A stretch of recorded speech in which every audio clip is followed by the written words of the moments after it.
अस्सलाम वालेकुम स्टूडेंट। इस वीडियो में हम डिस्कस करेंगे कि जब आपके पास किसी भी स्केयर मैट्रिक्स का ऑर्डर 3 और ग्रेटर देन 3 आ जाए तो उस केस में उसका डिटर्मिनेंट किस तरह से फाइंड करते हैं। ठीक है, वैसे तो आपको ये बात पता होगी और हमने किसी वीडियो में पीछे डिस्कस भी की है कि जब आपके पास किसी स्केयर मैट्रिक्स का ऑर्डर 2 होता है तो हम उसको किस तरह से उसका डिटर्मिनेंट फाइंड करते हैं। लेकिन अब हमारा टॉपिक ये है कि अगर किसी स्केयर मैट्रिक्स का ऑर्डर 3 या 3 से ग्रेटर आ जाए तो उस केस में उस मैट्रिक्स का डिटर्मिनेंट किस तरह से फाइंड करेंगे।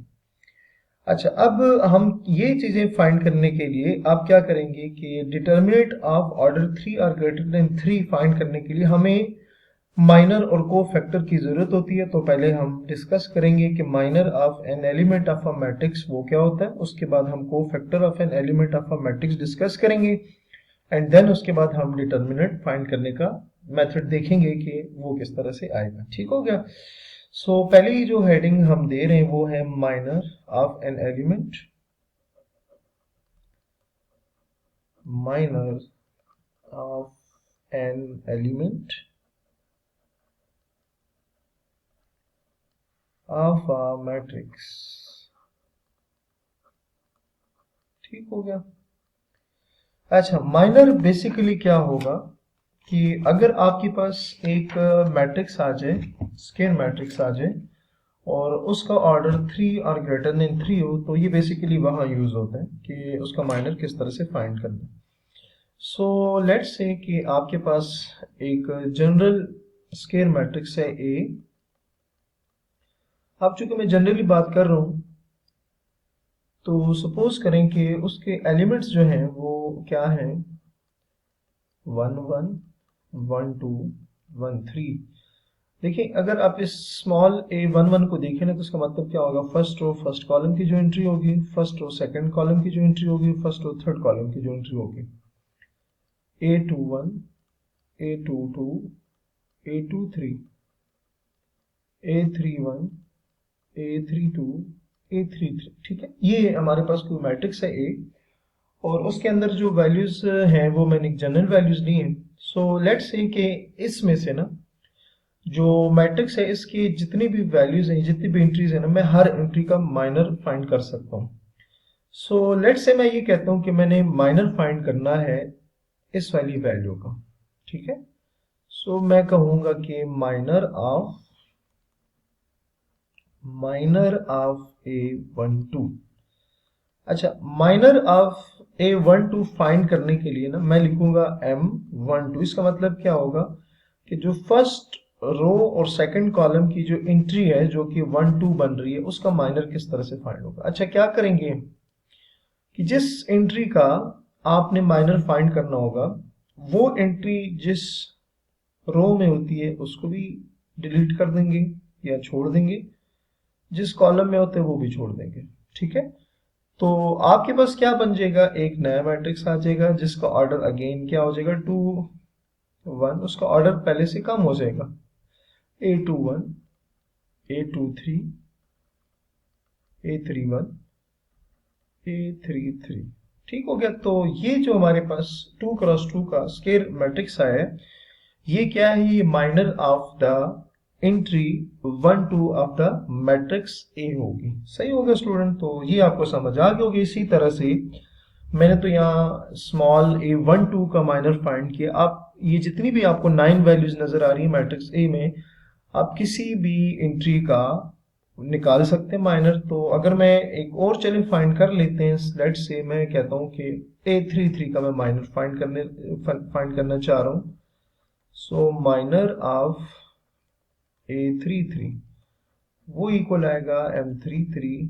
अच्छा, माइनर ऑफ एम 3 3 के लिए ये रो भी छोड़ देंगे, ये कॉलम भी छोड़ देंगे, तो आ जाएगा ए 1 1, ए 1 2, ए 2 1, ए 2 2। सही हो गया। तो आप स्टूडेंट देख सकते हैं कि आप मैट्रिक्स की किसी भी एंट्री का माइनर इजीली फाइंड कर सकते हैं। ठीक हो गया। अच्छा, नेक्स्ट हम डिस्कस करेंगे कि cofactor of an element of a matrix. किसी भी मैट्रिक्स की एंट्री का कोफैक्टर किस तरह से फाइंड करेंगे। Cofactor of an element of a matrix. ठीक हो गया। अच्छा जी, अब उसी तरह से आपने क्या करना है, एक वही जो मैट्रिक्स ए था वो कंसिडर कर लेते हैं। A11, A12, A13, A21, A22, A23, A31, A32, A33। सही है। सो ये आपके पास क्या है, ये आपके पास आ रहा है कि ये एक मैट्रिक्स है और आपने इस मैट्रिक्स की किसी एक वैल्यू का फाइंड करना है, लेट से कोफैक्टर। ठीक है, तो मैं कहता हूं कि कोफैक्टर ऑफ, मैं फाइंड करना चाह रहा हूं कोफैक्टर ऑफ,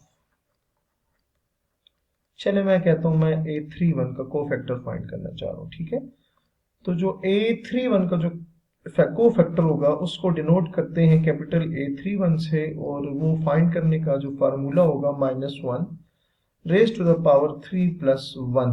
यहां पर जो कुछ होगा कैपिटल ए के साथ, यहां जो कुछ होगा -1 की पावर हमेशा वो चीज बनेगी विद प्लस। ठीक हो गया।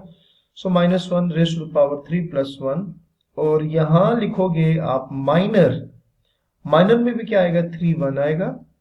तो माइनर तो भी हमने डिस्कस किया कि वो क्या होगा, तो ये अगर आप देखें ना, इसको लिख सकते हैं -1 रेज टू द पावर 4, और यहां पर क्या आ जाएगा माइनर। माइनर अगर मैं 1 3 का माइनर लिखना चाहूं तो इसका मतलब ये होगा स्टूडेंट कि आपने थर्ड रो का फर्स्ट कॉलम छोड़ के बाकी लिखना है। 3 1 का क्या मतलब होगा कि थर्ड रो और फर्स्ट कॉलम छोड़ देना।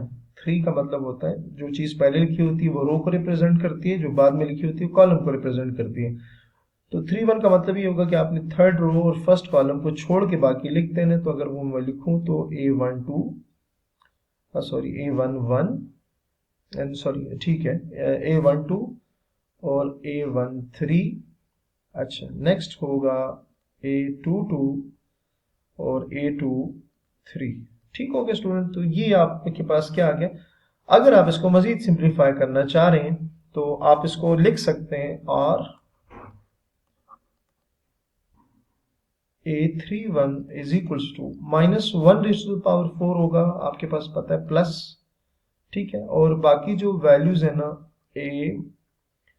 A12, A13 और A21, A2 सॉरी ए क्या था, चलिए देख लेते हैं।